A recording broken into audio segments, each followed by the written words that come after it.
All right. Well, good morning, everyone. Thanks for the opportunity to speak with you today on behalf of the Vinyl Institute. My name is Jay Thomas.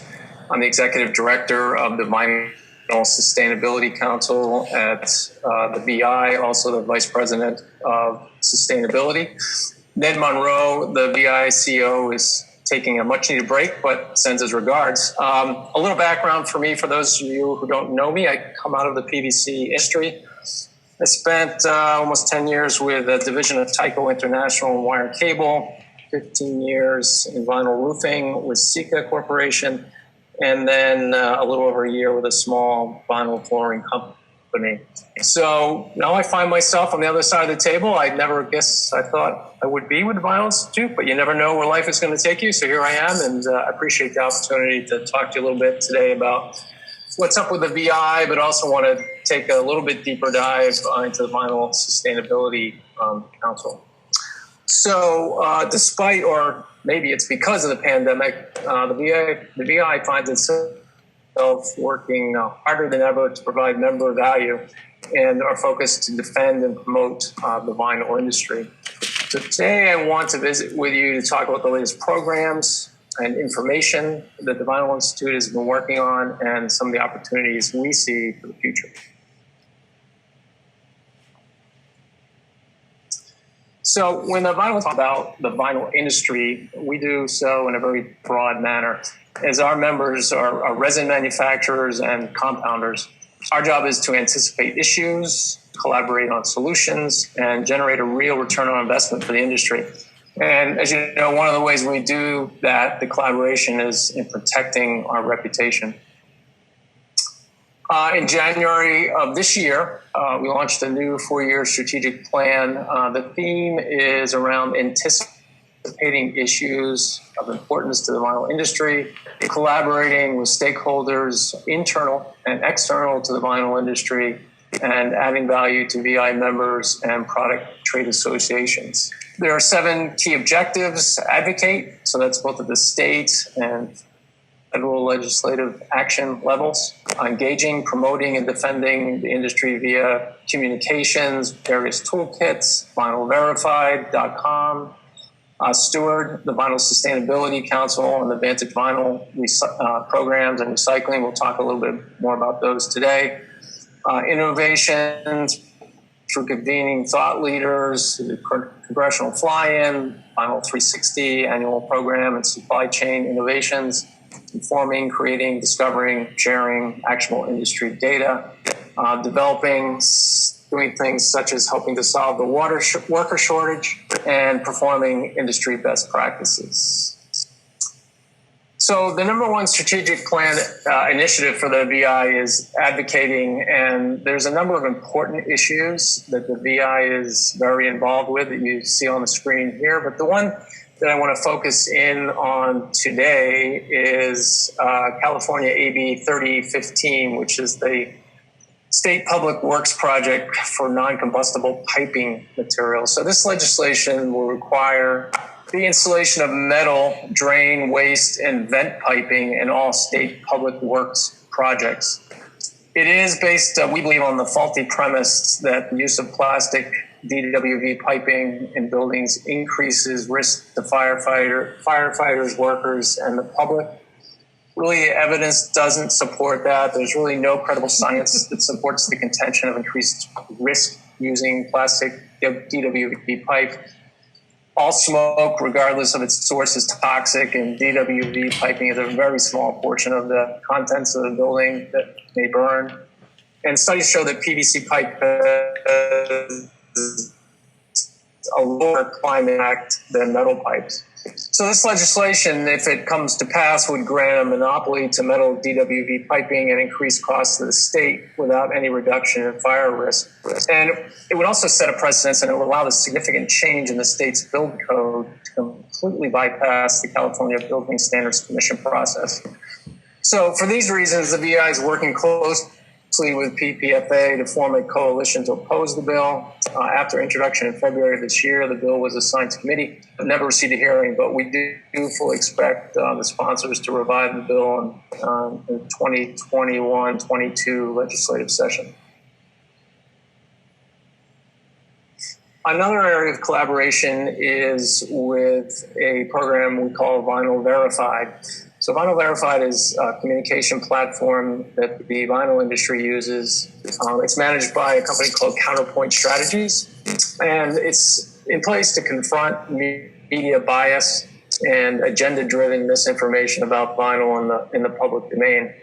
It's supported by the VI and 5 downstream vinyl product associations, including the Ppfa. What you see on the screen is 2 examples of articles that have been written in response to things that are going on in the marketplace. The first on the left was an article called Living Building Chronicle Perpetuates Activist Rhetoric from PVC.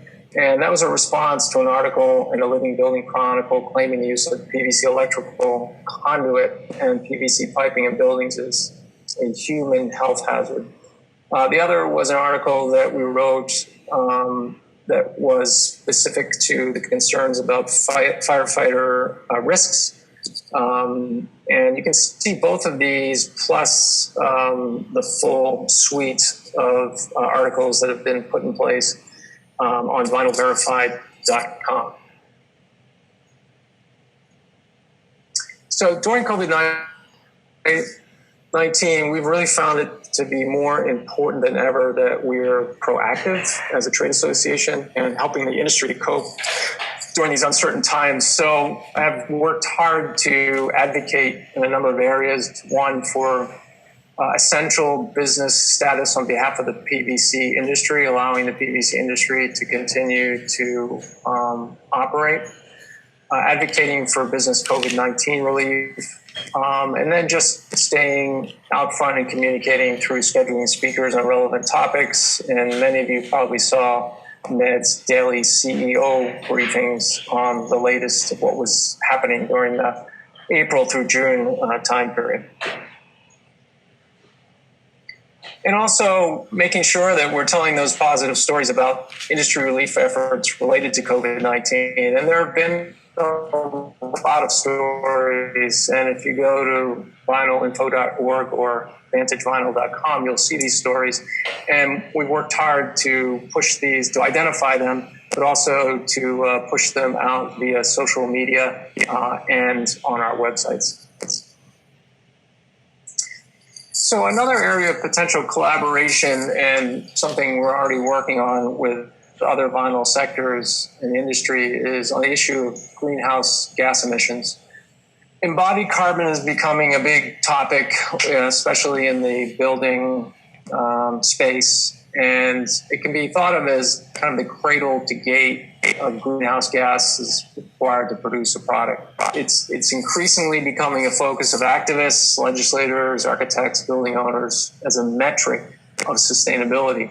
And requests are coming from developers to engineers to provide carbon intensity of their engineering designs. It does fit right into the corporate carbon accounting, looking at scope 1, 2, and 3 emission reporting. And the vinyl industry is being viewed as a partner to an organization called Building Transparency, which is the NGO which now owns the tool EC3, which is Embodied Carbon and Construction Calculator. We formed a relationship with this organization. We negotiated a special price for the first 4 trade associations to join as category partners. RFCI went first, so they spent the last 3 months getting their information onto the the EC3 tool. And now Ppfa, the vinyl roofing folks, have also signed on, and they've started the process of categorizing roofing membranes and products. Wall Coverings Association is considering membership. They're going to be presenting to their membership in September. So we'd like for the Ppfa to also consider joining this year as within this discounted rate that we have with Building Transparency. The benefits to the Ppfa and members is that the carbon calculator tool allows A&D firms to understand the function as well as the footprint of your products on an easy basis. And that's really what they're looking for, is how do we know what the embodied carbon is, and how do we determine and compare and contrast products. And certainly vinyl products have an advantage over many other products when it comes to embodied carbon. The benefit of being at the table early is being able to define the parameters around which the embodied carbon tool is developed.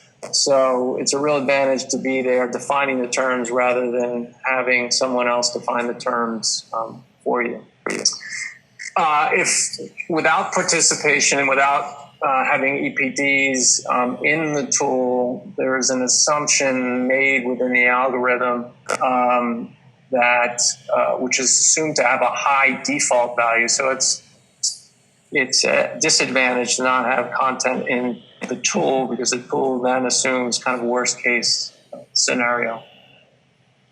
So we're working with product manufacturers on the tool development because we're really anticipating that this is going to open doors in the new carbon economy for our products. Vinyl recycling is a key priority for the BI and for the VSC. We continue to invest a lot of time and resources, and there's a number of key activities to note. We hired the Tarnell company again this year to survey 143 recyclers in the United States and Canada. And what they determined was there are 923 million pounds of pre-consumer or post-industrial PVC materials and 126 million pounds of post-consumer PVC products were recovered and recycled in 2019. So that's good. It's more than 1 billion pounds, but it's really not much movement over where we were 3 years ago. The VSC through our recycling task force, which we call Recycle, is considering adding a goal within our Vantage Vinyl program to set as a stake in the ground to measure or increase post-consumer PVC recycling by 10% over 2016 levels. So that'd be about 146 million pounds, or an additional 15 million pounds by 2025, which doesn't sound like a lot, but I think it's going to be a challenge for the industry. So some activities for the Ppfa members to consider: ask for recycled content compounds from your plastics providers, initiate a collection program at the big box retailers like Lowe's, Home Depot, etc. Develop a product standard that rewards increased recycled content, such as in your existing SM CAP program. Invest in recycling infrastructure. A couple other points on recycling. The EPA's comprehensive procurement guidelines are in the process of being updated.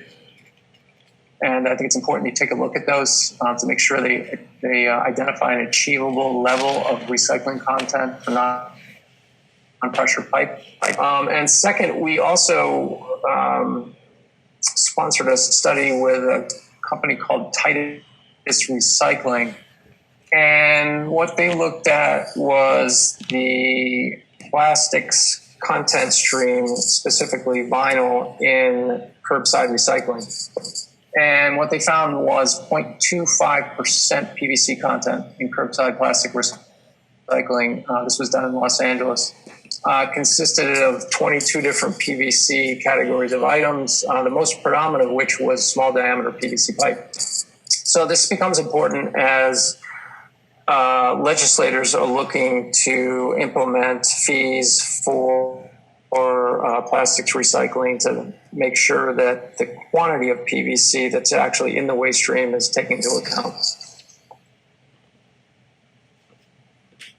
So the third strategic plan objective was stewardship, and specifically it's championing sustainability initiatives through continuous improvement, collaboration, and communications. And so this was really the genesis of the Vinyl Sustainability Council.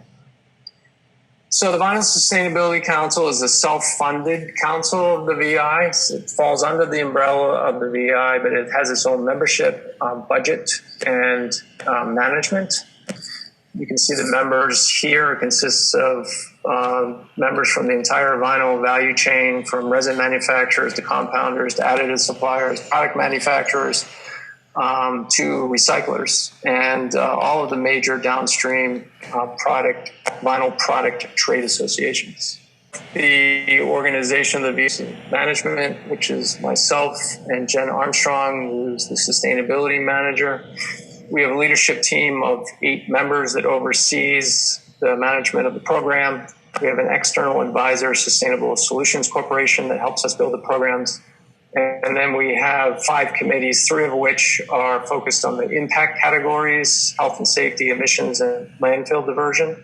We have a marketing committee and then a certification committee, which is working to try to get Vantage Vinyl recognized within the various building certification programs and eco-labels. And then finally, we have an advisory board, which consists of representatives from the USGBC, Green Building Initiative, Sustainability Consortium, and Building Transparency. You might be familiar with the data from this study. This was sponsored by the VI in 2019, and what it shows is we still have work to do when it comes to environmental and health related concerns about vinyl, both of which really deteriorated over the period 2015 to 2019. A big part of our challenge, of course, is overcoming the legacy issues in the PVC industry's past. And these are issues that the anti-vinyl activists won't let go, and they continue to perpetuate in the marketplace. And that becomes a challenge for us as an industry as we're trying to affect the perception of vinyl in the market. So Vantage Vinyl is the Vinyl Sustainability Council's voluntary effort to advance the U.S. vinyl industry's contribution to sustainable development. It's also the brand that the VSC is building in the market to improve vinyl product perception and drive preference for products that have made a commitment to program sustainability targets and continuous improvement. So here's just a kind of a basic analogy to what we're trying to accomplish and how we're trying to position the vinyl in the marketplace and in the minds of consumers. People, of course, still want their food. They just often want it healthier, or at least the perception of that. And so hence the certified organic food label, which in the minds of many consumers kind of equates to better food, safer, healthier, environmentally friendly. It's very similar to what we're trying to accomplish with Vantage Vinyl from a perception perspective. We want people to think about this as modern vinyl. This is not the old vinyl that many of our stakeholders think about. Rather, this is the new, clean, environmentally preferable, and responsible vinyl. When I first came into this position at the VSC, I talked to all of our members and other people within the industry, and one of the themes that I continued to hear was we just don't get credit for all of the progress we've made as an industry. And that's true. And that's part of our challenge is to get credit for that and to position the product as being modern vinyl.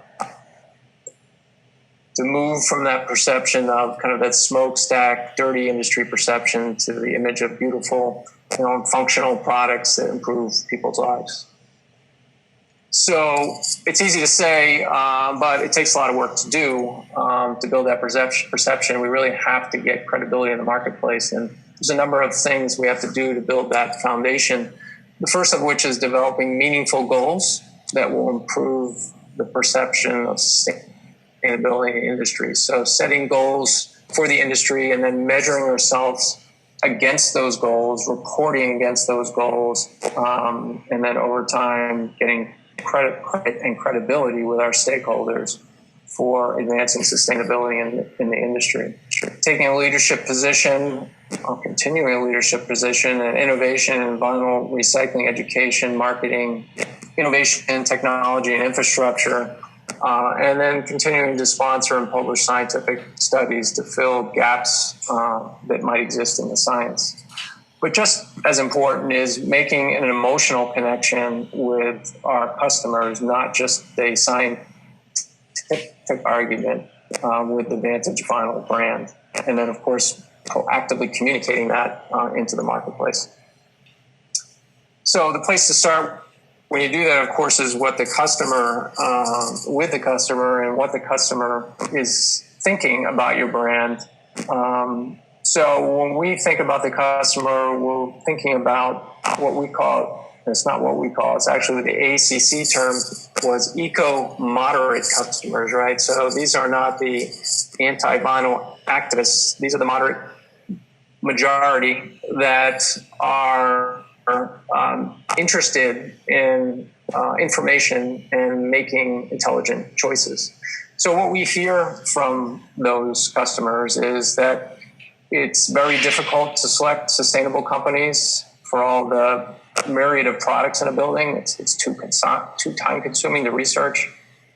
They hear a lot of conflicting information about the environmental and health aspects of vinyl. So who do they believe? Companies make baseless claims about sustainability. Often the claims are just for marketing purposes. And it would be nice if there was an easy way to know which companies are putting their money where their mouths are regarding sustainability. So in answer to that, we put together our brand positioning, which again is to what we call eco-moderate architects, facility managers, industrial hygienists, and water engineers who want an efficient way to be informed regarding the sustainability of products and companies. Vantage Vinyl is the vinyl industry's voluntary commitment to a sustainable future that provides you with a trusted source of information to make informed decisions that contribute toward your sustainability goals. And then the proof is 3 points. One, that Vantage Vinyl provides you transparency regarding the vinyl industry's status, goals, and progress. Participating companies must commit to honoring the initiative's guiding principles and contribute to the industry's priority goals. And we verify company achievement of their commitments through a third-party verification service. So I'm not going to read this slide to you. The slides are being provided to you, I think, after the meeting. But this is the brand plan that we put together this year for Vantage Vinyl. The two most important points really being this idea of transparency and commitment to sustainability, so that the essence of the brand really is something we call verified sustainability performance. It's more than just a promise. We are verifying the performance of companies within the program. So another quick analogy. You're all familiar with the Intel Inside logo. You might not know the backstory. And quickly, what happened was back in 1991, Intel lost its trademark violation case to AMD. AMD came out with a chip that was called the AMD 386. Intel at that time was using numbering to designate all their chips. So they had the 286, the 386, the 486. So when AMD came out with that designation, Intel sued. They lost that case, and they realized that they had to become much more of a marketing-oriented and brand-focused company. But they also knew that to gain trust with customers, they were going to have to align themselves with well-known PC brands, because at that time, no one knew what Intel was or what these chips did. So they implemented a 6% rebate program on all purchases from the major PC manufacturers. They rebated back to do advertising with the Intel Inside message. And of course, the rest is history. It was extremely successful, propelled the company forward. It became this virtuous cycle where the more PCs that were sold with the Intel chips, the more advertising funds that were available. The more advertising was done, the more demand that was created. So we see something very similar as an analogy with Vantage Vinyl, in that what we're doing is we're verifying both the supply chain and ingredient verification, which is what the market is looking for. And that's what equates to modern vinyl. So the business strategy for Vantage Vinyl is really pretty simple: to invest in the brand, to drive customer preference for the brand, so to get your customers to be asking for products that are verified to Vantage Vinyl. That will lead to, of course, interest by product manufacturers, which will drive more VSC members, which will allow us to invest more in the brand. So what have we been up to this year? We've been up to a lot, actually. We established the marketing and brand plans. We put in place a marketing committee. We've put in place a 5-year plan for the VSC and Vantage Vinyl. We published our first vinyl industry sustainability report, which we're very proud of. We launched social media presence for VSC and Vantage Vinyl, launched a new website, and we're working on an international collaboration strategy with both Australia and Europe to see if we can move towards more harmony in our program. And speaking of the sustainability report, we received a .com award as a gold winner in the e-brochure category, so we're very proud of that, especially since this is the first year that we produced that report. To be a Vantage Vinyl verified company, there are really 5 criteria. You have to be a U.S. Vinyl value chain member. You have to designate a sustainability resource. You have to be a VSC primary stakeholder member, honor the sustainability guiding principles, verify annual contribution to the three continuous improvement goals, which are landfill diversion, health and safety, and emission. And then finally, all companies are verified to third-party Green Circle certified. And these are the 7 companies that went through verification in our pilot program in 2019. So circling back to the Ppfa, what does this all mean, especially given that you already have your own sustainability conformity assessment program? And where is the synergy and harmonization between the programs? I think there's actually a great potential for that. So if you look at the intersections of these 2 programs, Vantage Vinyl and the Ppfa SMCAP program, and then the needs within the marketplace, I'm hearing over and over, virtually everywhere, whether it's within the building certification programs, it's building transparency, it's with product manufacturers themselves as they're trying to do LCAs, that this issue of supply chain transparency and being able to get data from the rest of the supply chain, the additive manufacturers and the resin manufacturers, the raw material manufacturers. So I think there's a real opportunity for synergy with your program in Vantage Vinyl. So I would see it something similar to this, which would be if you're certified to the Ppfa SMCAP program, then there's really no need to then recertify to another program like Vantage Vinyl. And we're certainly not looking to compete with the Ppfa. It's how do we collaborate and how do we work together and how do we develop something that's bigger and better with the 2 programs working together. So if you're certified to the SMCAP program, then purchase your raw materials from Vantage Vinyl verified suppliers.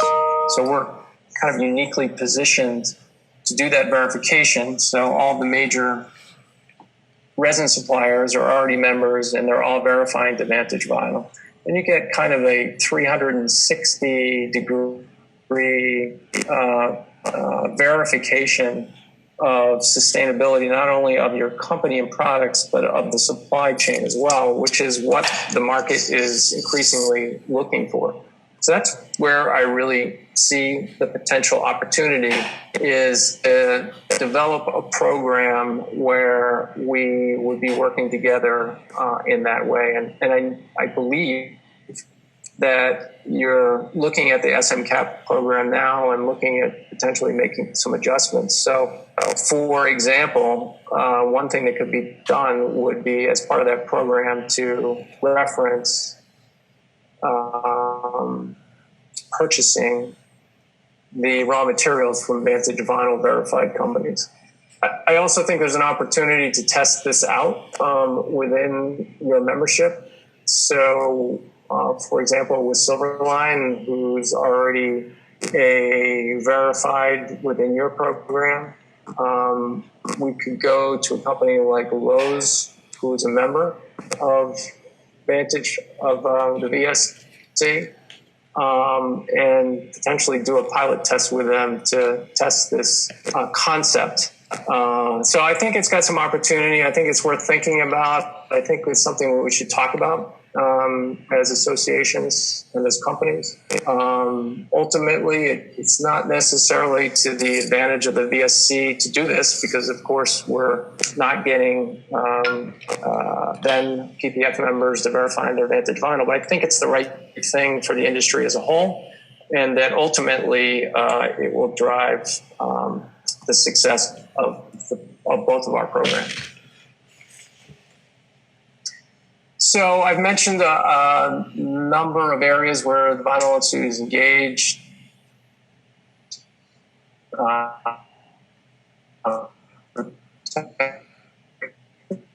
reputation, and business generating and adding value to the vinyl industry. So I would not be doing my job, of course, if I did not make you aware of the opportunity to be VSC members. If we move forward with a collaborative approach, bringing together the PPF program and Vantage Vinyl, that doesn't mean there isn't a need for VSC membership. Collaboration, I think, within the industry is ultimately going to be important to the success and the health of the industry. I mean, certainly you can look to the plastics industry as a whole. We have not done a good job being proactive from a sustainability perspective, and we're paying the price. So we would certainly encourage you to join as VSC members, and there's a number of opportunities to do that. So one other thing, we are holding our Vinyl 360 annual conference this year. It's going to be virtual, like everyone's conferences. It's going to be November 11th and 12th, 2 partial days. And you can learn more about that on vinylinfo.org. So with that, that's the end of my presentation. I'd be happy to entertain any questions.